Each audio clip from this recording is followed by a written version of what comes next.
Welcome to this edition of Head to Head. I'm your host, Cam McKinney, and this is episode number 348 of the podcast. And on this episode, I'm talking about the New England Patriots naming Josh McDaniels as their offensive coordinator for a third time. Normally, I don't talk about teams hiring offensive coordinators, but in the case of Josh McDaniels and the Patriots, I can't resist. I find him to be one of the most interesting figures in modern football. His ties to the Pats go all the way back to 2001, and he eventually became offensive coordinator from 2006 to 2008. And many people consider the 07 Patriots to be the best offensive team of all time. They averaged 36.8 points per game. You know the stats. Tom Brady threw for 50 touchdown passes, at the time a record. Randy Moss with 20 free touchdown catches, still the record holder. And I know what everyone says about Josh McDaniels,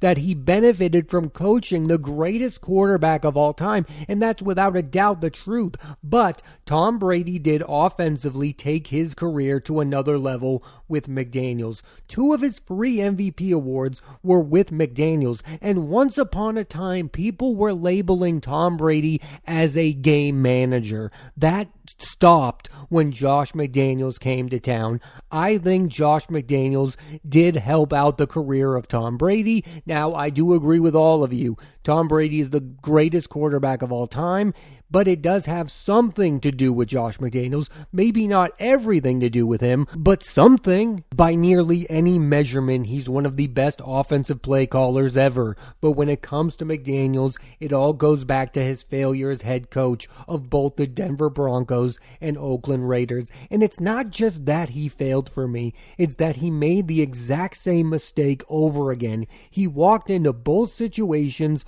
looking for complete control of the organization, probably because he's seen that firsthand with Bill Belichick. Even with the members of that coaching tree that were doing okay, like Bill O'Brien at first was a good head coach for the Houston Texans, then he became in charge of the entire organization and things started to fall apart. These guys, for whatever reason, don't want to just be the head coach of the organization because they see Bill Belichick and they go, oh, that's what the job of the coach is to be the entire shepherd of the organization. So what did Josh McDaniels do when he got complete and utter control of these organizations? He got rid of their franchise quarterbacks. First with the Broncos with Jay Cutler, who wasn't a great quarterback, but certainly got better after being traded to the Chicago Bears. And with the Raiders, he moved on from Derek Carr shortly after the team gave him a massive contract extension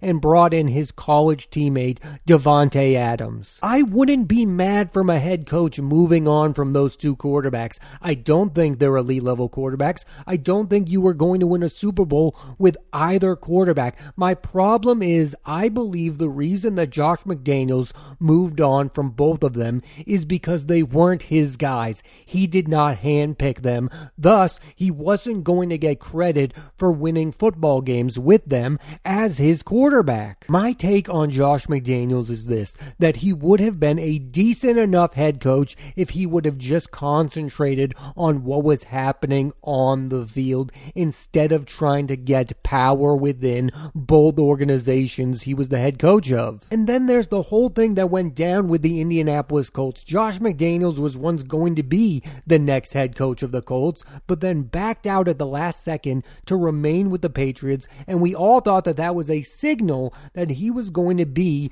their next head coach, and that didn't pan out. Let's get into this specific hire, though. It makes sense. The Patriots, since Josh McDaniels left the second time, have been an abysmal offense to say the least. They haven't even scored 20 points per game in that time span. It can't get much worse than that. I believe in McDaniels making this team yet again looking like a professional offense. The other plus side is he proved with Mac Jones that he can have success with a young quarterback, and if you, like me, believe the sky is the limit for Drake May, you should be happy about this hire. The one thing I think that can become a problem down the line is that this team is filled with links to the past. Mike Vrabel, the current head coach, was a player during the Patriots' first Super Bowl victories, and now McDaniels, who was offensive coordinator for the final 3 Super Bowls. The fan base is going to have the good times are here again feelings,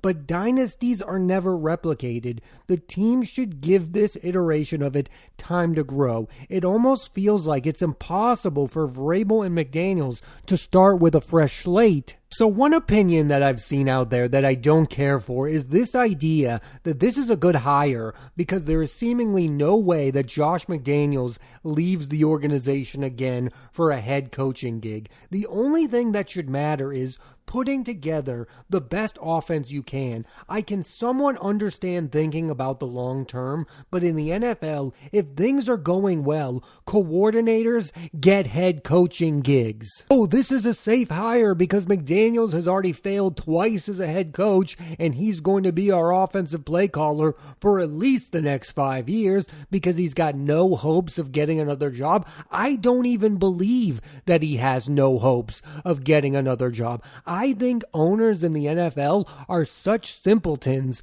that if Josh McDaniels turns the Patriots offense around next season, and let's say the Patriots are a top 5 offense, people are going to want to interview him for a head coaching position. Will Josh McDaniels ever be a head coach in the NFL again? I don't know the answer to that. But if he turns the Patriots around and turns them into, like I said, a top 5 offense, people are going to take notice, and he's going to get a lot of credit for that. The Patriots should not be in a position about worrying whether or not they're going to lose coaches. They should be thinking about improving their football team at all costs and getting back to a place of respectability. I know Patriots fans are excited about getting Mike Vrabel as head coach and Josh McDaniels as offensive coordinator. I just, in my heart to heart, did not believe they were bad last year because of coaching. It was the lack of talent on the roster. Name one offensive player on the Patriots other than, say, Drake May and Hunter Henry who would be starters on any other teams. If they get playmakers this offseason like Tyreek Hill or T. Higgins, I'll jump on the bandwagon. Coaching, though, I don't know how much of a difference that will make. I believe Mike Vrabel is a better head coach than Gerard Mayo, but I do not believe that Gerard Mayo was given a fair chance due to the lack of talent. Can Mike Vrabel win with not a lot of talent on his roster? Maybe we shall see, but I believe this offseason they need to improve their roster drastically, and that's way more important than who the coaches are. And if we're being honest, as fans of the Patriots, we didn't used to care about who the offensive coordinator was because we had Tom Brady, because we had Bill Belichick, and then something happened. Belichick put Matt Patricia and Joe Judge in charge of the offense, and things went awry, and the fan base has never recovered from that, to the point that we are now celebrating when they hire guys who have already been offensive coordinators before. I mean, they brought in Bill O'Brien to come back. Now they're bringing back Josh McDaniels for the 3rd time. A coaching hire, good or not, is not an off-season acquisition. What the Patriots need to do to get fully back is to draft well and sign good players to play for their actual football team. Coaching is important, yes, but a talented roster is more important in the NFL. The future of the New England Patriots isn't going to come down to, is Mike Vrabel a good coach? Is Josh McDaniels a good coach? It's going to come down to, is Drake May a franchise quarterback? And I feel good about that, which is why I feel good about the future of the team. Now, do I feel good about them next season? No, especially if they don't have a big offseason where they bring in that clear number 1 wide receiver that Drake May can target. Really, what I want the Patriots to do for Drake May is something that they did not do for Mac Jones, which is look out for his best interest. I mean, Mac Jones had a really good rookie season, and then they burned him that sophomore year. I think this second year for Drake May is a real big test for the New England Patriots. Are they going to do well by this young quarterback? Are they going to give him the tools necessary to become a Pro Bowl level quarterback, to be the franchise quarterback, to be a guy who can lead your team to the playoffs? The Patriots in the short term should care more about the development of Drake May over winning football games, which is why I found the firing of Jerod Mayo to be a bit concerning. Why exactly did he get fired? Because he only won 4 games? What were you expecting him to do with the roster that was given? I thought Drake May had a good rookie season. Did I think it was great? No. Did I think it was phenomenal? No. But it was a decent rookie season where you saw the promise of what he could be. Now, maybe Josh McDaniels and Mike Vrabel are going to take him to that next level. I'm just one of those people who right now believe that the expectations should not be very high for Drake May and the New England Patriots. They're not a good football team. Maybe they are going to overpay and bring in a Tyreek Hill or a T. Higgins. I would love that. I just don't want there to be playoff expectations for this team, at least for next season. I get it. There is a short-term window for quarterbacks nowadays. You need to see something special by year 3. But give Drake May a chance to grow in year 2 before you make your final judgment about him as a quarterback. We all just want to see the Patriots go back to looking like a pro-level offense. I know there are people annoyed about this hire because it's the safe choice. Oh, you're picking Josh McDaniels because he's already been there. He's had the success. He's won the Super Bowls. But what is he going to be like without Bill Belichick there to mentor him? Is he going to be able to have success with Mike Vrabel? I clearly don't have the answer to that. I'm in wait and see mode. I think it's going to work out. I think Josh McDaniels wants to have success with the New England Patriots because he wants to have that redemption again after what happened in Oakland. And I'm actually not concerned with whatever the dynamic between Mike Vrabel and Josh McDaniels is going to be, because I do believe that Mike Vrabel is going to be the boss. I think there was a weird thing between Jerod Mayo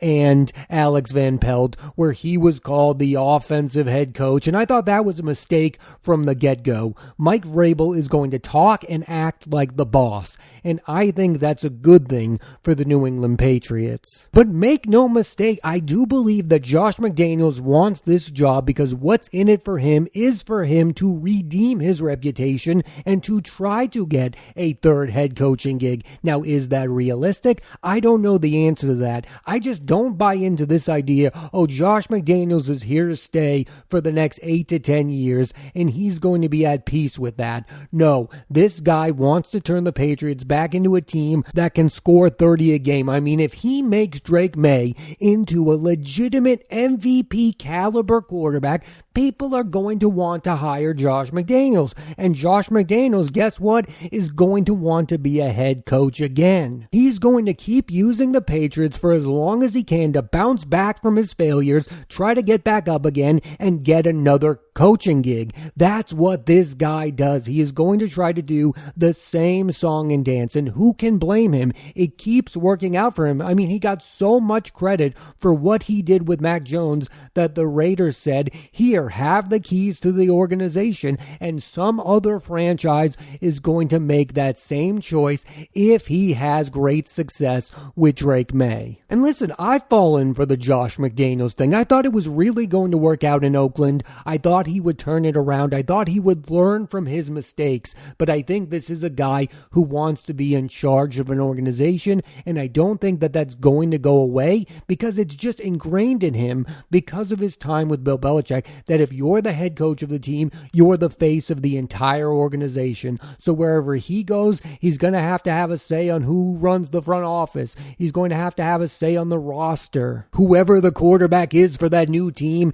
is never going to be enough. There was also a point in time where I really did want this guy, Josh McDaniels, to be the next head coach of the New England Patriots. I thought they could win games with Josh McDaniels and Jimmy Garoppolo, and then I thought to myself, myself, wow, this team could win games with Josh McDaniels and Mac Jones. That's how highly I think of Josh McDaniels as an offensive play caller. So I understand you looking at him and going, wow, this guy really should be a head coach. But then he becomes the head coach and it blows up in his face every time. I mean, maybe the third time would be the charm for Josh McDaniels. I mean, Pete Carroll didn't really work out with the Jets, and then he didn't really work out with the Patriots, and then became one of the better coaches in the league with the Seattle Seahawks. Maybe that could someday happen for Josh McDaniels. I'm just not buying into this idea that this is somebody who has lost his ambition to be a head coach, that this is somebody who wants to remain in New England forever.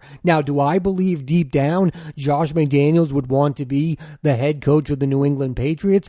Absolutely. But I believe for now he is using this place as a destination to lay low for a while, gain back his reputation as one of the best play callers in the league, and then try to get another head coaching gig in the NFL. I do believe that is the ultimate goal. Whether he says it or not, whether the team says that or not, I do not believe this is a super long-term thing. And I'll repeat it, if this does go well, he'll get so much credit. He'll get over-credited to a point where he'll be back in contention to get another coaching gig in the NFL as a head coach. I believe there are teams out there that would fall for it once again. His failure as a head coach goes back to this idea that he views the head coach position as a dictator type, that person is the person in charge of everything, the face of everything, and anything that guy says goes, and that has come back to bite him more than once. Nobody has high things to say about Josh McDaniels in either destination when he lost his job. It's not like there were players on the Broncos going, wow, I wish Josh McDaniels was still my head coach. And the same goes for the Raiders. There's one other figure in the NFL that reminds me of Josh McDaniels, and that's Steve Spagnuolo of the Kansas City Chiefs. I mean, that is a guy who has won 4 Super Bowl titles as a defensive coordinator for the Kansas City Chiefs and the New York Giants. Yet his head coaching record is 11-41, and it was not good when he was head coach of the Rams. It did not go well. Now he's just viewed as one of the best coordinators in all of football. I mean, he's a big part of the Chiefs dynasty, and he'll probably never be given another head coaching opportunity. Yet there are some people who believe he should be in the Hall of Fame. Maybe these are just examples of guys who shouldn't be the number one in a room. Maybe they should always be assistant coaches, because you can't deny Josh McDaniels is a really good offensive coordinator. He's had success with a lot of quarterbacks other than Tom Brady. Jimmy Garoppolo had a good stint there. Jacoby Brissett was decent. Mac Jones had a really good rookie season under McDaniels. Maybe the pressure just got to these two when they became head coaches. It's weird because the same Patriots fans that are super excited that he's back as offensive play caller would be in total disarray if Robert Kraft ever named Josh McDaniels as the next head coach of the New England Patriots. They would lose his mind. They would bring up his failures, but he is a really good assistant. He is somebody you want in charge of your offense. You just don't want him in charge of your entire football team. And I don't think there are that many figures like that in the history of football. Usually, if you're really good at one thing, you get to do the next thing, and then eventually you prove yourself. But that has not been the case for McDaniels, and it certainly wasn't the case for Steve Spagnuolo either. I don't even know if I want Josh McDaniels to bounce back or that I care about him getting another head coaching gig. I just find him a super intriguing figure, somebody I want to follow, somebody I want to see what he's up to, because I think he is a fascinating person in the NFL. Like, what is this guy doing back with the Patriots yet again? Were other teams interested in him? Does he only look at the Patriots as the place he wants to be offensive coordinator? What's his end goal here? It's something I'm going to be following over these next few years he is here with the Patriots. Who knows how long this tenure is going to be? I 1000% am more interested in Josh McDaniels being back as offensive coordinator than I am in Mike Vrabel now being the head coach. I think Josh McDaniels is the more interesting figure because he has these ups and downs, where his ups, he's one of the best offensive play callers of all time. His downs, he gets complete control of an organization, and then it becomes a complete dumpster fire. He's also a polarizing figure for Patriots fans. There are some of them who don't like him as a play caller either, which I think is hilarious because the guy has won 3 Super Bowl titles with the New England Patriots. He's also a figure who, just when you think you're never going to have to talk about him again or he's a forgotten person, there he is again. He's back in our lives. He's back with the Patriots. We're going to have to talk about him every Sunday. Oh, is he getting the best out of Drake May? Is the offense what it used to be? That's all back on the table because Josh McDaniels is back with the Patriots for the 3rd time. And I'm excited for it because the career of Josh McDaniels is a roller coaster filled with endless ups and downs. Thanks for listening to this edition of Head to Head. I'm Cam McKinney, and there'll be a new episode of the podcast every Monday on Apple Podcasts and Spotify, so please rate, review, and subscribe.